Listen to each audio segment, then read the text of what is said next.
Bonjour à tous.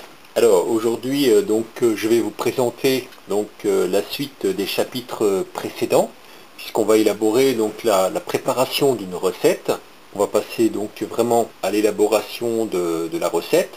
Alors je suis parti des proportions de la recette précédente qu'on avait analysée et donc on va procéder au cheminement d'élaboration de la recette. Donc on part sur une recette type en fait et on va donc progresser dans l'établissement d'une recette originale avec des propriétés que l'on souhaite obtenir. Comme on le voit ici, donc j'ai gardé les proportions initiales des huiles, donc 85, 10 et 5. Par contre, je n'ai pas les quantités, c'est à déterminer. Je n'ai pas non plus les quantités de soude caustique et d'eau déminéralisée à utiliser. Je n'ai pas non plus indiqué le taux de surgraissage, donc le pourcentage de surgraissage. On va voir tout ça ensemble. Donc la première chose à faire, c'est de déterminer le volume de préparation. Alors pour quel motif? Tout simplement parce que j'ai à ma disposition des moules de contenance maximale différentes. J'ai un moule d'1 litre 45, j'en ai un autre de 3 litres 27 et un troisième plus grand de 5 litres 02. Mais donc ici, comme on va faire des essais, j'ai également des petits moules pour faire des essais. Donc j'en ai un d'une contenance de 553 millilitres. Dans cette préparation, donc je vais sélectionner ce moule-là, puisque si je le remplis à une hauteur de 5 cm environ, eh bien ça va correspondre à un volume de 0,55 litres de préparation finale à couler. Alors, comment va-t-on faire pour déterminer le poids des huiles à utiliser? Alors, on a déjà une indication avec la recette précédente, puisque les 780 g d'huile que nous avions dans la recette ont abouti à un volume final de préparation d'1,1 litre. Donc ça nous donne déjà une petite idée du rapport entre le poids des huiles et la quantité finale de préparation qu'on peut obtenir. Puisqu'on avait calculé cette recette avec une concentration massique de 40%, on était abouti à ce volume de 1,1 litre. Donc forcément, si nous, on va utiliser un moule plus petit, 2 fois plus petit, et automatiquement, on va pouvoir faire par règle de 3, on va pouvoir calculer approximativement la quantité, le poids du mélange total d'huile qu'on devra employer. Donc on va intégrer maintenant ce poids dans le tableur, donc après je vous expliquerai comment retrouver ce tableur. Je vais essayer de le diffuser sous la vidéo. J'ai estimé que c'était plus intéressant d'abord de comprendre ce qu'on faisait, donc de comprendre la démarche de la réalisation d'une recette. On va également sélectionner les huiles de départ. On va donc définir les proportions des huiles et donc par la suite on va voir quels ajustements il faudra mettre en œuvre ou si on va incorporer d'autres matières grasses à la recette. Donc voici le tableau que vous reconnaissez. Donc on peut constater que j'ai indiqué les proportions, donc j'ai rajouté juste une ligne en plus pour pouvoir intégrer les valeurs d'huile soit en poids des graisses ou soit en pourcentage de chaque graisse. Donc ici, comme on est parti sur des pourcentages, donc j'ai indiqué les 85% pour l'huile d'olive que j'ai sélectionné, forcément. J'ai également sélectionné l'huile de coco, et puis donc les 10%, et puis l'huile de ricin, que voici en proportion de 5%. J'ai également intégré les 392 grammes d'huile totale, pour soit adapté au moule, et puis j'obtiens bien mes 100% d'huile dans le mélange. Forcément j'ai mis un système automatique pour calculer les poids en fonction des proportions de chaque huile, et j'obtiens 19,6 grammes pour l'huile de ricin, 39,2 grammes pour l'huile de coco et 333 grammes pour l'huile d'olive. Donc après, forcément, il faut que je remplisse manuellement ici des valeurs. 333,2 pour l'huile d'olive. Donc ici, pour l'instant, il n'y a rien. Ensuite, pour l'huile de coco, on a 39,2 grammes et 19,6 grammes d'huile de ricin. On obtient bien nos 100% ici. D'après ces proportions, on va pouvoir déterminer le profil entre acide gras saturé et insaturé, et aussi on va pouvoir déterminer le profil des propriétés du savon attendu avec une telle recette. Donc voilà, on obtient bien le rapport de 22,76 puisqu'on est exactement dans les mêmes proportions que la recette précédente et avec le profil des propriétés suivantes. Alors je les ai reprises sur cet exemple que voici. Alors qu'est-ce qu'on peut constater? On peut constater, comme on l'avait vu, qu'il y a les valeurs en bleu, ce sont des valeurs qui sont trop faibles, et les valeurs en rouge, ce sont des valeurs qui sont théoriquement trop importantes. Et les valeurs en vert, c'est une valeur qui se situe dans les valeurs de référence, donc dans la fourchette des valeurs de référence. Donc forcément, on va obtenir un savon qui sera relativement mou, qui aura peu de pouvoir dégraissant, qui aura un pouvoir émollient assez élevé, donc il va être vraiment très doux au toucher, peut-être un petit peu trop. Il va avoir un pouvoir moussant relativement faible, et encore une fois, cet indice d'iode trop élevé, et donc un indice INS qui va être en gros trop faible, qui nous indique que le savon n'est pas vraiment idéal. On va déjà commencer par faire des ajustements sur les proportions d'huile de ricin. On va pouvoir augmenter le pouvoir moussant et crémeux du savon.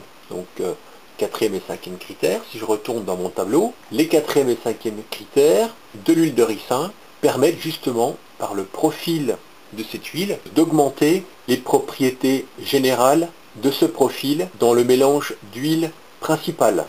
Puisqu'en fait, l'huile d'olive possède justement deux valeurs plus faibles.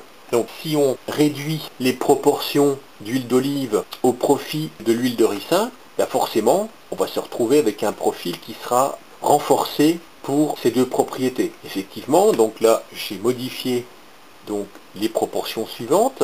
J'ai baissé de 5% la proportion d'huile d'olive et j'ai augmenté la proportion d'huile de ricin de 5%.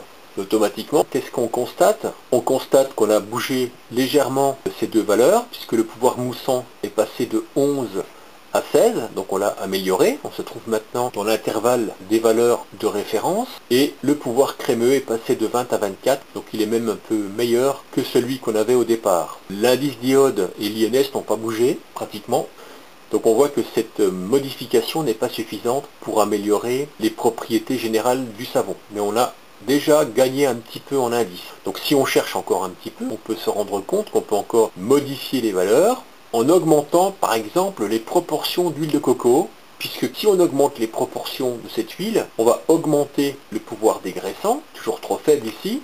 On va pouvoir également augmenter le caractère moussant du savon et l'INS global du savon. Et par contre, on va également baisser son pouvoir émollient et son indice d'iode. C'est justement ce qu'on cherche, puisque je cherche à diminuer en même temps l'indice d'iode, donc ça tombe bien. Et le pouvoir émollient, il est aussi trop élevé, donc à ce moment-là, ça pourrait éventuellement être une solution intéressante. Donc je suis retourné sur la recette de départ, et dans ce cas de figure, j'ai modifié simplement la proportion d'huile d'olive et d'huile de coco de la recette. Donc j'ai baissé les quantités d'huile d'olive de 5%, et j'ai augmenté les proportions d'huile de coco. Alors qu'est-ce qui se passe quand on réalise cela? Voilà, donc à ce moment-là, donc je dis que je baisse les quantités d'huile d'olive, donc je me mets à 80%. Voilà, donc forcément, ça va diminuer mes quantités d'huile d'olive. Donc je me trouve maintenant à 313,6.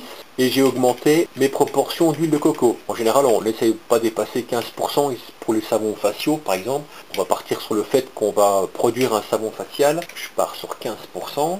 J'ai diminué mes parts d'huile d'olive, je peux augmenter pour avoir 100% mes parts d'huile de coco. Et là, je me situe maintenant à un poids de 58,80 que je vais reporter ici. Voilà. Et avec ce rapport-là, donc forcément j'ai mon profil de propriété du savon qui a été modifié. Également mon ratio saturé insaturé. On est passé de 76 à 72. Donc on a amélioré aussi ce rapport. Et puis on va regarder 25, 10, 72. Et j'ai renoté ça ici.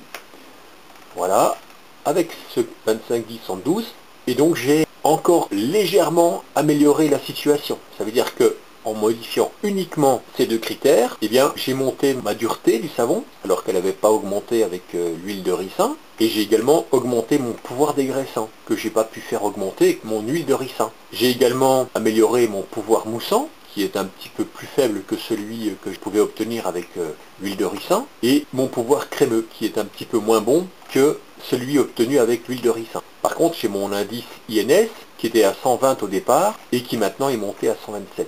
Donc on se rapproche des intervalles des valeurs de référence. Mon indice d'iode a baissé un petit peu également, contrairement à ce que pouvait produire l'huile de ricin. Voilà, donc je me dis, c'est pas encore ça. On n'a pas encore réussi à améliorer de façon spectaculaire le profil des propriétés du savon. Et bien ce que j'ai fait, eh bien j'ai intégré les deux modifications, donc en baissant la proportion totale d'huile d'olive de 10% et en ajoutant les deux augmentations des huiles précédentes. Et là, qu'est-ce qu'on obtient? Eh bien on obtient à peu près le même profil que précédemment, mais par contre on a augmenté le pouvoir moussant et augmenté le pouvoir crémeux. Ça veut dire qu'on a encore amélioré un petit peu les propriétés du savon, parce qu'avoir un pouvoir moussant de 19 sur une échelle qui va jusqu'à 46, c'est acceptable. Et avoir un pouvoir crémeux un petit peu plus élevé que celui qu'on avait précédemment, c'est pas désagréable non plus. Mais on voit qu'il y a encore des valeurs qui sont encore limite trop basses ou limite trop hautes. Alors, ce que j'ai fait là, eh bien directement je suis parti sur cette première modification, mais par contre j'ai encore baissé ma proportion d'huile d'olive. Donc là je l'ai baissé au total de 20%, tout en conservant les augmentations pour l'huile de coco et l'huile de ricin, mais cette fois-ci j'ai ajouté 10% pour compenser la baisse de 10% supplémentaire d'huile d'olive en ajoutant du beurre de cacao. Et voici les indices qu'on obtient. Si je vais à nouveau dans mon tableau, donc on passe de 85% à 65% pour l'huile d'olive, de 10% à 15% pour l'huile de coco, on ajoute les 10% de beurre de cacao, et donc on augmente donc de 5% les valeurs d'huile de ricin, ce qui nous donne toujours les 392 grammes d'huile. Voilà, donc on voit qu'on a déjà nettement amélioré les différents indices, puisqu'on a maintenant une dureté qui est bonne, qui va être en limite basse mais qui va être bonne. On a notre effet moussant qui n'a pas changé forcément, puisqu'on n'a pas modifié des proportions en huile de coco. Le pouvoir émollient est maintenant descendu dans des valeurs de référence normales. Le pouvoir moussant n'a pas bougé. Le pouvoir crémeux a été amélioré encore, et l'indice d'iode également. Qu'est-ce qu'on peut encore faire pour améliorer la situation? Eh bien, j'ai simplement réduit encore de 10%. Donc on passe de 85 à 55. Les autres valeurs ne changent pas, sauf que j'ai ajouté, en compensation des 10% de réduction d'huile d'olive, du saindoux. Alors on va regarder ce qu'on obtient avec cette nouvelle formule. Donc on réduit ici les quantités d'huile d'olive, on les amène à 50%, ce qui nous fait 215,6. 215,6. Là on est bon, mais il faut qu'on apporte du saindoux à hauteur de 10%, ce qui nous fait 39,2 grammes. Les autres valeurs sont inchangées. On a bien nos 392 grammes d'huile qui correspondent à 100% du mélange, et voici les références qu'on obtient. Donc là, on constate qu'on a encore amélioré les valeurs, puisque la dureté est maintenant dans des valeurs très acceptables. C'est pas la peine d'aller plus loin. Le pouvoir dégraissant n'a pas bougé forcément. Le pouvoir émollient a été réduit un petit peu encore. Le pouvoir moussant n'a pas changé, mais il est bon, il n'est pas trop mauvais. Le pouvoir crémeux, lui, il a encore augmenté un petit peu. Et l'indice d'iode a encore baissé. Et là, on se trouve maintenant dans les valeurs également normales. Et l'INS et dans des proportions acceptables. Donc, avec ces petites modifications de la composition du mélange et des ajustements qu'on vient de réaliser, on a donc nettement amélioré les propriétés du savon. Avec cette composition finale, eh bien, je pense que ça mérite de tenter la recette. Alors, je reprends les proportions. Donc, on va avoir maintenant la composition de la recette suivante. On va avoir les proportions de 55% d'huile d'olive, 10% de saindoux, 10% de beurre de cacao, 15% d'huile de coco et 10% d'huile de ricin, ce qui nous donne les valeurs en grammes correspondantes. On va donc calculer la quantité de soude caustique dont on va avoir besoin. Donc avec le tableau, maintenant qu'on comprend la technique, c'est très simple. Avec les moyennes, on obtient un SAP de 0,142 grammes, ce qui nous donne donc une valeur réelle de soude à employer de 55,82 g, donc sans surgras. Et pour la recette, j'ai envisagé un surgras d'environ 3%. Voilà, pour amener la valeur de quantité de soude à 54 grammes. On va se situer entre 3 et 4. Hein. Voilà, parce qu'on baisse un petit peu la quantité de soude en augmentant le surgras. On va utiliser la méthode plus efficace en fait, hein, c'est celle de la concentration massique pour estimer la quantité d'eau déminéralisée à employer. On peut partir sur une concentration massique en NaOH de 42%. J'ai introduit donc les valeurs de soude de 54 grammes ici, j'utilise la méthode 2, et je pars sur une concentration massique de 42%. On va avoir un rapport eau NaOH de 1,38 pour 1. On travaille avec des quantités moindres en eau, ce qui permet de moins hydrater le savon et d'obtenir un savon aussi un peu plus dur au départ, et qui durcira plus rapidement également. Donc on peut calculer la quantité d'eau à utiliser, puisqu'on a un rapport de 1,38 pour 1. On multiplie 1,38 par 54 et on obtient donc une valeur de 74 grammes 57 d'eau. Donc après on va faire des arrondis, forcément. Notre volume total pour la préparation sera d'à peu près 500 ml, un demi-litre. Par conséquent, on va utiliser le petit moule de test.